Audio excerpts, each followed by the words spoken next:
we do, and you know, the thing about all Caribbean countries is like an accumulation of a lot of cuisines. You know, you have the influence of Indian culture, the influence of English culture, African culture and stuff on our food and stuff. So yeah, because when I was coming down here to run the mall, I saw that a lady selling doubles. Trini doubles. Yeah, they do have, and then they actually have a new Trini bigger artist come down.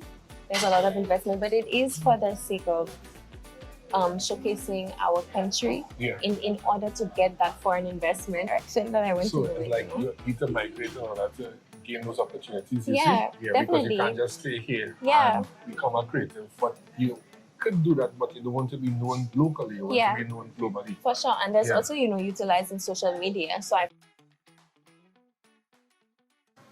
Hi, Tatiana. Hi, how are you? I'm great, on yourself? Yes, I'm good. Awesome. Lovely to have you today. So, tell us a bit about yourself. Who is Tatiana? Okay. So I always like to introduce myself as like an all-around creative. I think from conversation I kind of capitalize on that, because truly I am. From since I've been very young, I've always known that that's what I wanted to do. I've always wanted to be a musician, so I started playing instruments from very early. I was in choirs from very early, doing, you know, dance performances, dance shows, singing, like any way that I could be on stage and showing my talent, I would do. I was actually not born in Saint Lucia. I am born to a Portuguese dad and a Saint Lucian mother, but they were working in Saudi Arabia at the time. So I lived there for about 12 years, and I moved to Saint Lucia in around late 2018. So when I moved to Saint Lucia, you know, not living there and living in such a different culture, you know, it was difficult for me at first, because I always felt like I had understood Saint Lucian culture from like my mother, but you know, when I came here, I didn't feel like, you know, I didn't sound like a Saint Lucian, I didn't feel like I looked like, and it took me a long time to understand that I had always understood my culture through music. And you know, it's a matter of learning your culture and understanding, and it's a lot about people, and just understanding who you are as a Caribbean and a Caribbean woman has helped me a lot to understand my culture and embrace my culture, and you know, feel, you know, comfortable enough to speak about it, like on interviews and stuff like that. So I mean, I write music. I also write poems and stuff like that. I'm a dancer. Currently, I do singing gigs. I sing for sometimes government, you know, events, openings. I'm also the current first runner-up for the National Carnival Queen. So I'm in pageantry, so I'm like an all-around creative, really. I like to say I'm an upcoming artist. I am in the studio, I make music, and you know, I'm currently also acting. So it's a lot. It's a lot of creative stuff, and it's about culture first and foremost. So I always love having opportunities, you know, to speak about my culture with people and stuff like that. And when we think about Saint Lucian culture, what it is about the food that people so like? Tell us a bit about what dishes that Saint Lucians have here. Yeah, for sure. It's crazy because I'm also Portuguese, and in Portugal we also really like saltfish, and so I grew up eating a lot of saltfish, not even knowing that like both Portuguese and Saint Lucians eat a lot of saltfish. So our national dish is green fig and saltfish. And we do a lot of saltfish. I think we do, and you know, the thing about all Caribbean countries is like an accumulation of a lot of cuisines. You know, you have the influence of Indian culture, the influence of English culture, African culture and stuff on our food and stuff. So we have a lot of saltfish, we have a lot of ground fish, we have a lot of so what do you consider one of the best dishes? I like bacon saltfish. I really like bacon saltfish. So like Accra, I like a traditional like local breakfast. You know, you have your tea. I'm not the biggest fan of pembe, but I do eat it sometimes. So you have pembe, you have what you call it, smoke herring. So we have a lot of different stuff. And then you obviously have your regular Caribbean cuisine like stewed chicken, stew backs, grilled pork. You don't have any doubles here. Snout. Well, the doubles that we have are influenced. Right. But we do have around here. Yeah, because the owners coming down here to Rugby Mall, I saw that a lady selling doubles. Doubles. Trini doubles. Yeah, they do have, and then they actually have a new Trini restaurant, I think. Yes, right. Yeah. So awesome. So like right now it's jazz and everybody is here and you know Saint Lucia is popping. What are some of the activities that may be running from, let's say, tonight straight into the weekend? Yeah, so actually for the past since last weekend jazz has started. So you've had community jazzes first. So they had jazz in Miku, they had jazz in Sufa, which is more in the south of the island, and they usually premiere like local artists and stuff like that. This weekend we have more of our bigger, you'd say, jazz events. So we have last night they had Kingdom Jazz, which they brought down some gospel artists. It's more of a gospel night. Then you had have Pure Jazz tonight, which is a more toned down jazzy kind of roots vibe, and then Friday, you have Caribbean fusion. So you have artists like Dexter Daps, I think, coming down, Kes coming down. Nice. Yeah, I think they have the Wheelers, but it's a lot of great artists. And you have Thames, an African artist who's coming the next day for Wool Beats. You have Ella May.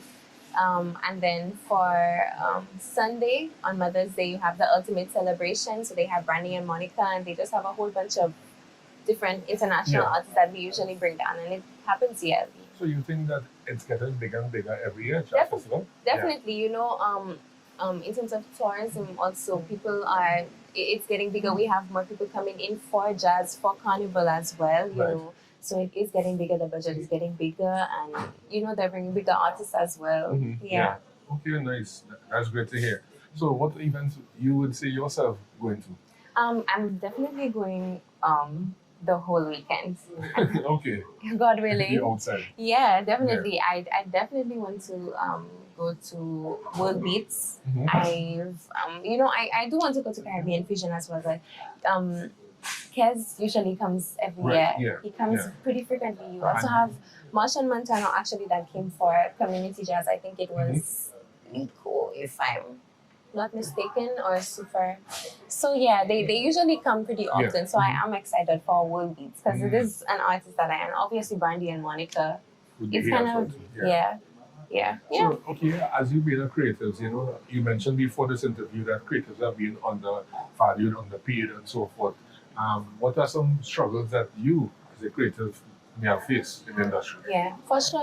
Earlier we were talking about, and I guess I'll get back to that, about understanding the industry and kind of knowing that you have to kind of sometimes make opportunities for yourself. Yeah. I mean, when I started, I graduated not too long ago. It's about 4 years now, but and I immediately was like, okay, it's time for me to start doing something creative. I had just left school, and it was difficult for me because you kind of sometimes you do things and you expect opportunities to come to you, and I had to sit back and be like, what is it that I can do to capitalize on my talent? Right, yeah. And I was like, what's an issue that I feel like I'm facing and other people my age who are creative are facing, like starting up in the industry. And I was like, why don't I hold my own concert, say? So I have myself, and maybe I can have some other artists that I know, I'm aware of, who I want to give a platform to. So I started doing that at my auntie's place in Belarus. She had a space where she does country and western, and my mother and my family, they turned around the whole place and made it into a concert venue. And we featured artists like Naomi Grandison and some of my friends from school, like Shalina Bryn, who is currently the current Miss Good Deeds, Saint Lucia Miss Good Deeds, and just a lot of different artists. I've had it 2 years in a row now, and it was great. That's how I kind of started to show myself and present myself, and through that you start networking and making contacts with people. So I was able to do things like junior jazz, and then I did the Carnival Queen Pageant, and after that, I was able to create more opportunities for myself, and and be scouted for acting and things that I didn't even imagine that I would be doing so early. Understood. So it's awesome, and but it was a matter of taking charge in my own life and being like look around and being like, how can I use the resources that I do have to get more. Understood. So I think even though there are definitely, and we should call for more opportunities, like more foreign investment in terms of the our local artists and the creative space in general. I think that we do a good job of doing the best that we can, and we need to do more to empower our artists to be And like. you think like the tourism industry, they're doing a lot like the governing body of tourism. I do believe that they do the best they can. For Right. example, you do have things like during jazz season, which is organized by the Saint Lucia Tourism Authority. They do create things like community jazzes and many different types of jazzes. Like they had like just many different jazzes to give people from different communities a chance to showcase their talent. So they do the best that they can. There is a lot of investment in when bigger artists come down. There's a lot of investment, but it is for the sake of showcasing our country in order to get that foreign investment. So it is a tricky situation. Sometimes you get the argument that the tourism board or the government kind of puts a lot of money into foreigners when they come and foreign artists and stuff like that. But it is for the greater cause when you do look at it, and we have to speak up more and speak about what we want in order to get those opportunities. So we just have to feel empowered to create for ourselves and showcase our drive, and people will see us eventually. And where do you see yourself in 5 years from now? I definitely want to be making music. I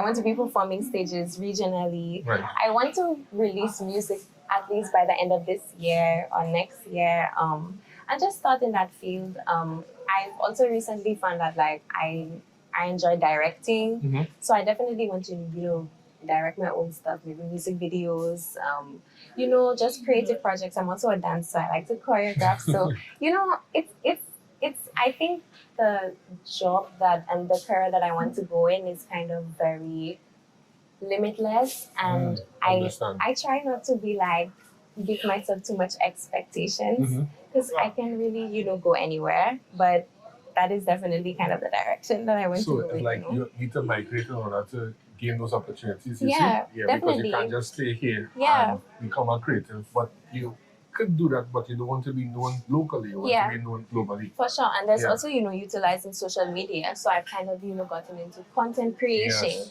creating and creation, and, promoting myself on social media, and, just connecting with people on social. It is, I didn't even realize how much, being vulnerable about things that I thought, people would not connect with me, or it was an individual experience. And, that's where I've gotten the most interaction, on social media. I think the way that our world is right now, socially and politically, I think it calls for a lot of connection and understanding, and, people being more open and honest about what they're going through and the things that we can do to, just connect with each other. Because, the world is, it's a world that's global.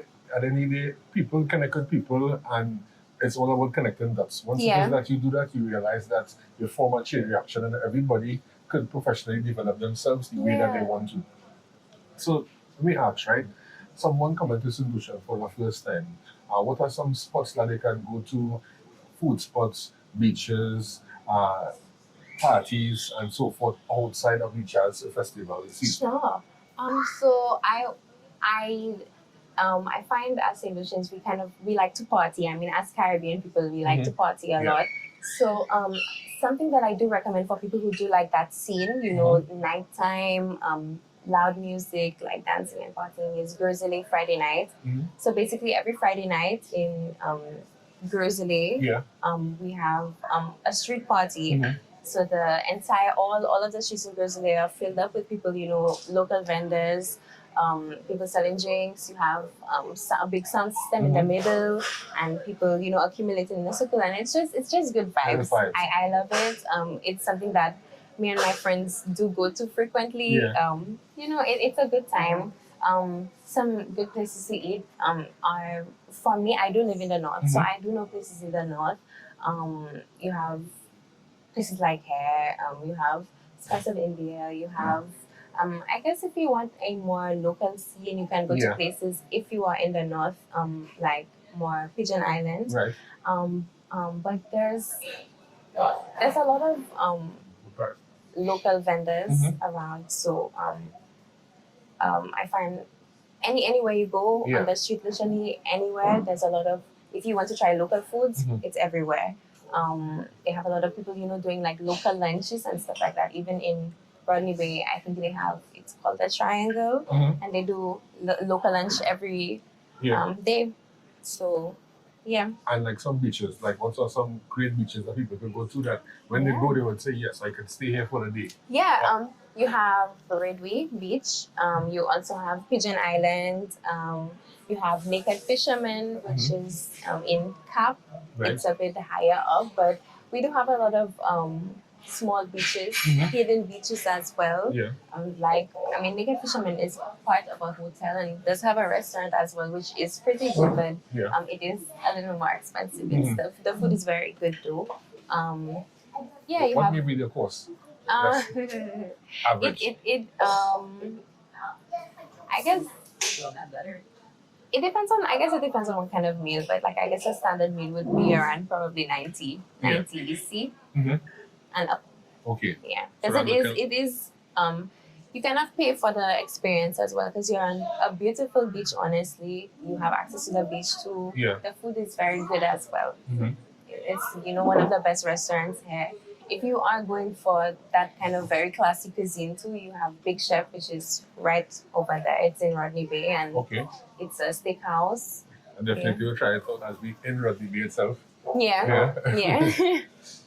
So, like what sort of advice, as a young woman, you would give to other young women who may be in the creative space or who may be trying to emulate you or become professional in whatever field that they're in? Yeah. It's not easy. It can be difficult to navigate if you don't know and have not had experience beforehand. It's something that I'm also trying to navigate as well, right? I always like to say, as like you, if you're talking about as a woman specifically, safety first and foremost. Yeah. Unfortunately, in this industry, there is still a lot of people wanting to work with you. You have producers wanting to work with you. They'll tell you like people giving these like big promises, false promises of stuff, and they don't always have the best intentions. It can be very unsafe as a woman in general in society, and always have. Try not to be alone. Try to have, your trusted people around you. But also be open. Be open to trying new things. Caribbean society can be very critical. Yeah. So, you can fall under the pressures of being like, I don't want to try something new. I don't want to come out of my comfort shell because, people might make fun of me and stuff like that. Yeah. But, that only holds us back. And, once you are in the spaces where, you are able to reach people, you can talk to people about that, about your experience. I mean, like, as Caribbean people, we need to be less judgmental and stuff like that. And there are ways that you can mitigate your circumstances. It's just a matter of sitting and being like, try not to complain. Be like, how can I work around it? And I'm very lucky because I've had people who have been in this industry before me. In my family, my mother is, a creative in her own right. My mother, does a lot of MC work, and she's my mother's a public figure. She does fitness and stuff like that, and she's taught me to. Sometimes I'd come home and I'd be like, I wanted to work with this person very badly, and then I saw, it wasn't that, and she'd be like, giving me advice about how to mitigate it. So try to have good people in your ear, people that you trust around you, and it gets easier once you keep trying. And would you like to share if you ever had a difficult situation and how you were able to come out of that situation, being in the creative space? For sure. A difficult situation or in the creative space. I guess setting boundaries with people, like always being like, when I come into a project, be like, I'm professional about this and this and this, and give these kind of impressions, like a fully professional. Sometimes you have to be like that. Sometimes, you have to learn. You cannot be over vulnerable with people as well. But you was ever in a space that was difficult and you came out? Um, yeah, for sure. I think a specific situation for me definitely was a lot of people trying to make advances on me when I was working with them, Right. and that's when I came home to my mother, and I was like kind of just very disappointed about it because I just feel unsafe. Yeah. And she was like, "Why don't you bring somebody with you? Bring someone correct. with you who you trust, who you feel like will be able to protect you, will be able to kind of mitigate the situation." And then that's what I did, and it started working for me. So that just that was definitely one for me. Just being Some good aware. advice that you're giving to your woman, for sure. Yeah. Just have your people around you that you trust. Definitely. Yeah. I must say thank you very much, Tatiana. Yes, for this no interview. problem. It was It was really great. great. Yeah.